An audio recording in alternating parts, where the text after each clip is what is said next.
welcome to the Midweek Conversation. My name is Beth Boker, and I'm one of the pastors on staff here, and we're so glad that you've tuned into the conversation. If you haven't caught this week's message yet, go ahead and jump down to the description and hit that link. It'll take you to last week's message so you can get caught up and then jump back into the conversation here. If you have any thoughts or any questions that you are thinking of as we go through this conversation, we would love to kind of talk with you about that. So if you want to leave those in the comments below, then we'll respond to those and just see what you're thinking about. And we'd love to take this deeper dive into this conversation with you. Today we have Pastor Heidi Ellis with us. I'm so excited. This is her first time here on the Midweek Conversation. So Pastor Heidi this last week talked about part 5 of Flip the Script. And she's talking about moving from cynicism to optimism. See, it's harder than you think, yeah. It is hard. I can't believe you got all the way through the message saying cynicism and optimism correctly every time. So good job. Kudos. Thank you. Before we jump into that conversation, I want to give you guys at home the chance to get to know Pastor Heidi a little bit better. So, Pastor Heidi, will you tell everyone your title and what that actually means? That's funny. My title is executive pastor, and so like the bulk of my job is helping to coach and lead and direct our pastoral staff. Yeah. So that's a lot of what I do, but I also do a lot of other stuff. She does. She is a jack of all trades, a pastor of all trades, but we're really grateful for her leadership. So thank you for being here. The other question, a little bit more fun to help everybody get to know you. What is your favorite drink and could you live without it? Okay, so I would say my favorite drink is Diet Pepsi. And probably not. Okay. No, I couldn't live without it. It's a toss-up between soda or coffee, and the staff knows, like, I usually double fist it. Like, I have a coffee in one hand and a Pepsi in the other hand, a Diet Pepsi in the other hand. So if it was coffee, my new favorite is the sugar-free Blackout from Black Rock. Yes. Yes. That one sounds good. It's good. So, like, but when you wake up in the morning, you're like, I don't need a cup of coffee. I need a cup of Diet Pepsi. Like, is that the vibe? Or? Oh, yeah. Straight can of, yeah. That's A impressive. little bit of, like, the fridge was too cold, and so it's a little icy, slushy in there. Yeah, it's perfect. I love it. Okay. Well, thanks for letting us get to know you a little bit better. Now we're going to jump into this conversation about cynicism and optimism. So to kick that off, can you just kind of remind everybody what cynicism is and maybe give us a really tangible example of how that plays out in our lives? Yeah, so cynicism is pretty much a disbelief of good things happening. So, for example, when I was 5 and in kindergarten, I climbed up the slide. And if you're my age, you remember the old-fashioned slides that had like the braces that came off the side. And I thought it would be a lot of fun to climb over the top and onto it and slide down like a fireman pole. Oh, yeah. Yeah. And it was like the second day of kindergarten. And when I climbed over, I was wearing a dress, and my dress got caught on a bolt, and it started to rip. So I had to freeze until my principal / parents' best friend / church attender. Oh, gosh. Yeah, he was all 3. Came to rescue me. Now, cynicism would be every time you saw a slide, you assumed that's going to happen again. Yeah. Or something's going to play out like that. Right, like something you bad's avoid coming. slides for the rest of your life because something bad should be happening. Whereas optimism is a way of looking at things where you assume the best or hope for the best of a future. So you'd see the slide, but you would be like, "Oh, that's not going to happen this time. Right. Like I can make a good time. something different. It's going to be great. I love that slide." Yeah, except for like I grew up when they were all metal and you Super hot burned in yourself the on summer. the yeah, it was That was bad. so good. So we got some cynicism brewing Yeah, there. just but about the slides. Yeah, just about the in slide. But general. we're gonna work towards flipping the script to optimism with slides. I love it. So I love that you got so real very quickly in your message, and you talked about some of your story, and you reminded us that cynics aren't born, and that cynicism actually comes from the wounds that we experience in our lives. What can happen if we don't address that pain and if we let cynicism take over? I think cynicism becomes a lens that we see everything through, and it's not just one lens. We then create more lenses that pile on top until we're almost blinded by that. Okay. And so Yeah. I think like we have some disease in my husband's family where it's macular degeneration, where the sight just becomes so small. And that's kind of almost what I think of with cynicism. Like, you really have closed your eyes to what's going on because you've so layered the pain on top of it rather than worked through it. Kind of narrows everything down where you only see the bad and you only see all of the negative rather than being open to all the possibilities and all the opportunities. Right. Yeah. Yeah. Okay. It's kind of an intense thing to think about, but I like that example of it. Just really narrows down that focus. So then what is the solution? How do we push back against that narrowing of our focus into cynicism? Well, I think ultimately, because it is a choice, we have to recognize it when it happens and then choose to see through a different lens, choose to find the good, choose to believe the best, choose to humble ourselves, choose to take the way of Jesus and push through in that. Yeah.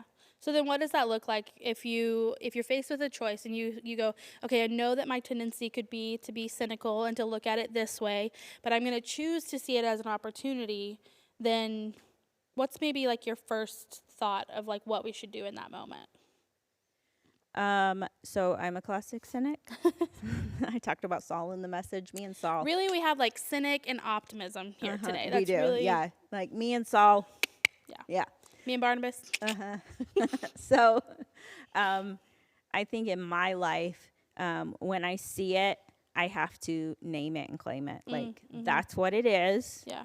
Like, for example, like I talked in the message a little bit about carrying past pain from relationships into your next relationship. Like, I have to see, oh, this person didn't cheat on me. Like, this pain I carried from back there. Like, that's not fair. So many times I think in our relationships, we pile on top of people what other people did to harm us. Yeah. And so I think the first thing you have to do is name it. And then you have to force yourself to think differently. Yeah.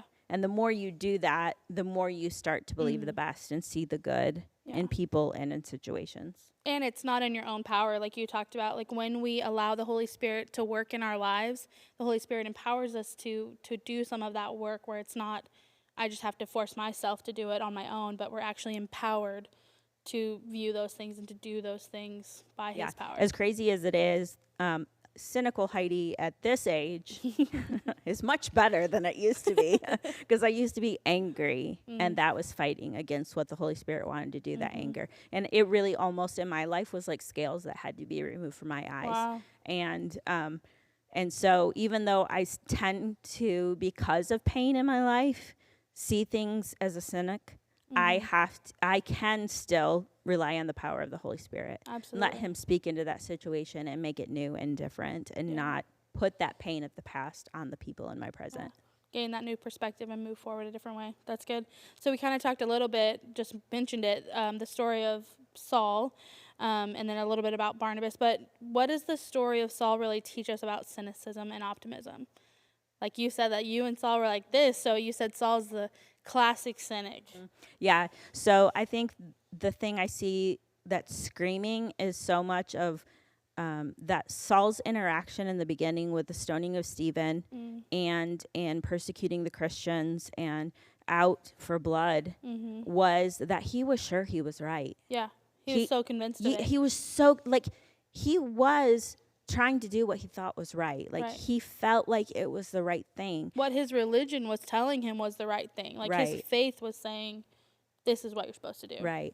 And so I think it just tells us, like, to always be sure that we're listening to the voice of God and to be okay not to know everything. It took me a long time in life to realize that I didn't have all the answers. Other people's input was valuable, that their idea might work, and it might work better than mine. Sure. Like, I'm sorry if you were a friend I steamrolled over while I was learning that lesson.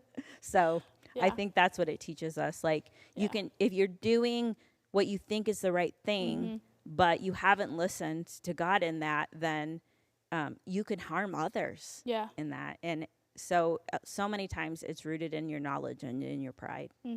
I think the really beautiful thing about all of that, of what you've just said, is that we get to see the full redemption of Saul. He becomes Paul and becomes this incredible mover in the church. And so we don't maybe always get to see that in the day-to-day things, like I don't know your full story from when you were born to who you are now, but getting to see how God redeemed Paul's story gives me hope to see, like, okay, well, God's at work in you. Look what God could be doing in you the same way he did in Saul and Paul, you know, so. Yeah, and I think through, like, Saul's ultimate goal was to destroy the church, and it's so, like, God to take that person and use them to be the greatest builder of the church. Like, God, when he flips the script, he changes really everything. Changes everything. I love that. That's awesome. So you kind of walked us through a few steps for how we kind of move from cynicism to optimism, and I would love for us to just talk about that and kind of how we can apply that this week. So you said the first thing was, do you remember? Humble your heart. Like, so that it's hard for me. Like, I have to, like, really be mindful. But the older I've gotten, the easier it's gotten. Because and you said, like taking the lower position, so like just putting others before ourselves is a good example of that. And that's the one where I said ask why and why not. And that goes to if you're sure you're right, you're not seeing the perspective of other people. So be willing to step in with someone else and just ask simple questions. It just opens a door for you to be able to see their viewpoint. It doesn't mean their viewpoint's right. It doesn't mean that they have justification in the way they're feeling, but it's the truth to them. It's their reality. It's their story, and it helps you to humble yourself and step into that and enter into it with them. Just the action of listening and being empathetic. Which I think lends to the second point very easily, which is to show love. Like when we show empathy, when we step into others' shoes, that's an act of love, for sure. And I don't think we can know how to love others until we've taken the time to listen to others. And so often I think, especially in the church in America, we just want to fix and do and go. And we don't want to take the time to listen and to sit. And so I think sometimes that can be hard for us. Yeah, absolutely. I agree. The next thing you said was believe the best about yourself. What do you have to say about that, Heidi? Yeah, I'm not great at this. So it's hard because I think the thing you believe about yourself is what you learned about yourself from the pain that you experienced. It's a story you've been told for probably a long time. And you carry the pain of your past into the promise of your future. And so the act of believing the best about yourself causes you to see, like, oh, if God is calling me to this, then he is equipping me to this. And I don't have to do it on my own strength. I can rely on his. And if he wants me to do it, then he's going to equip me to do it, kind of a thing. So when you can believe the best about yourself, you're going to accomplish more in God's strength than you ever could on your own. Absolutely, Which then kind of leads into the last one, which is believe the best about others, right? Like that's really the heart of optimism, is to say, I'm going to choose to believe the best about you, even if I don't know the full story. And I think sometimes we, the church, have written people off. Oh, absolutely. Based on mistakes they've made in their past. I'm so glad that was not true for me. I didn't in the message resolve, but, you know, I got my call to ministry in college, and that was after I pushed through that pain at 18 and moved on past that. And it was when I finally got to a place where people believed the best about me and where I had reached that point where I was just trying to prove everybody right. You think I'm a failure? Fine, I'll show you how great at failing I can be. I'm going to be the best failure you've ever seen. So that makes me think of something I heard before, is that people will live into the stories that we tell them. Right? So like if we're not believing the best about others, they're likely to not be the best version of themselves because they're already internally not believing the best about themselves, and then everything else is telling them the same thing. So like if you can believe it for yourself, but then have people who also believe it about you, it really can change the trajectory of people's lives. I talked in the message just a little bit about how when we don't believe the best about others, we actually can step in and negatively affect what God is trying to accomplish in the world. Like we can either empower or we can evict people from what God is calling them to. And I sat with that for a little bit. I was like, do I really believe that? Like, I know God can accomplish what he wants to, but I also can get in his way and make it harder for people to do what they want to do in this fallen and broken world. Absolutely. So Well, on that note, are On there that note. any other thoughts on cynicism and optimism that you just want to share with us in this moment? Optimism's funner. It definitely is funner. Funner a word? More fun? It's more fun. More fun, funner. More fun, funner. Optimism. Absolutely. So if you can get your mind there, you're going to accomplish more. Mm-hmm. And it's going to be a lot more fun along the way. Yeah, because more likely you're not doing it alone at that point Right. either. Like, Yeah. cynics are probably pretty lonely sometimes. And Yeah. so We push others optimists- away. Yeah, but there's a lot to learn for both sides for Right. sure. So, Pastor Heidi, thank you so much for being here for this conversation. for We're having grateful me. that you had we had you here today. And guys, don't forget, if you have any comments you want to share with us, please just put those in the comments below, and we'll see you next week. Bye.